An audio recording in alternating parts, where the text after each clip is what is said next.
នោះអ្នកដែលខ្វះចោលសៀមមិនបានត្រៀមខ្លួនទៅបើនៅតែប្រហើននាំទំនិញពិសេសគឺប្រេងពីថៃមកលក់នៅកម្ពុជាបន្តទៀតបើក្រុមហ៊ុនមានអាជ្ញាប័ណ្ណត្រូវដកអាជ្ញាប័ណ្ណចោលហើយបើ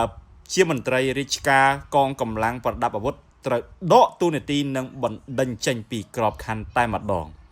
នេះជាប្រសាសន៍របស់សម្ដេចធិបតីនាយករដ្ឋមន្ត្រីកាលពីព្រឹកថ្ងៃទី3ខែមេសាឆ្នាំ2026នេះ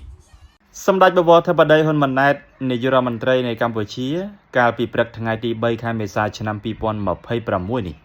បានបញ្ជាឲ្យក្រសួងស្ថាប័នជំនាញស្រាវជ្រាវស្វែងរកការពិតករណីសារព័ត៌មានថៃថា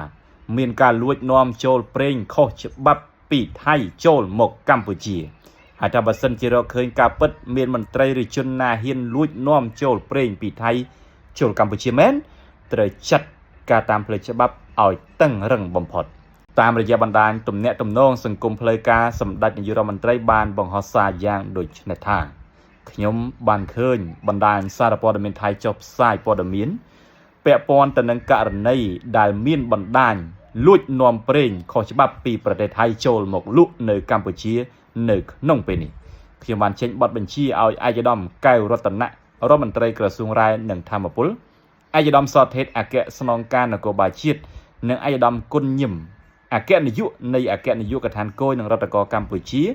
ស្រាវជ្រាវករណីនេះឲ្យបានច្បាស់លាស់ប្រសិនជាមានករណីនេះពិតប្រាកដមែនត្រូវស្រាវជ្រាវឲ្យឃើញមុខសញ្ញាពាក់ព័ន្ធទាំងអស់ហើយត្រូវចាត់វិធានការតាមច្បាប់ឲ្យបានតឹងរឹងបំផុតប្រសិនជាមានពាក់ព័ន្ធជាមួយនឹងក្រុមហ៊ុនប្រេងណាមួយត្រូវដកអាជ្ញាប័ណ្ណប្រសិនជាមានពាក់ព័ន្ធជាមួយមន្ត្រីរាជការឬកងកម្លាំងប្រដាប់អាវុធកម្ពុជាត្រូវបញ្ចប់ទូនាទីនិងបណ្ដេញចេញពីក្របខ័ណ្ឌជាកំហិតមិនថាបុគ្គលនោះមានទូនាទីឬឋានន្តរស័ក្តិប៉ុណ្ណាទេសូមរំលឹកថាកម្ពុជាបានផ្អាកការទិញប្រេងឥន្ធនៈនិងឧស្ម័នឥន្ធនៈគ្រប់ប្រភេទពីប្រទេសថៃចាប់តាំងពីខែមិថុនាឆ្នាំ2025ហើយក៏មិនមានការចាំបាច់ក្នុងការនាំប្រេងចូលពីប្រទេសថៃទៀតដែរ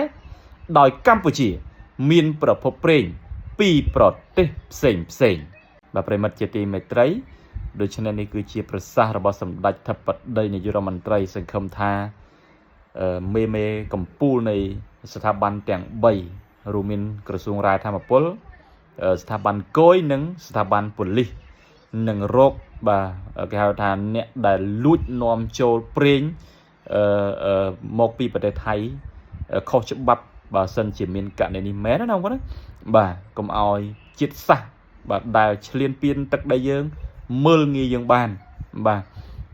ដូចសម័យបាច់ប្រាក់ដួងដោយសារតែយើងចង់បាន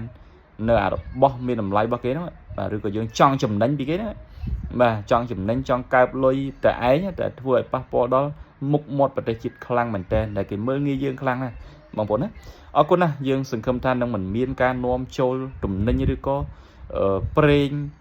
ខុសច្បាប់នេះចូលមកកម្ពុជាយើងជាបន្តបន្ទាប់ទេបងប្អូនណា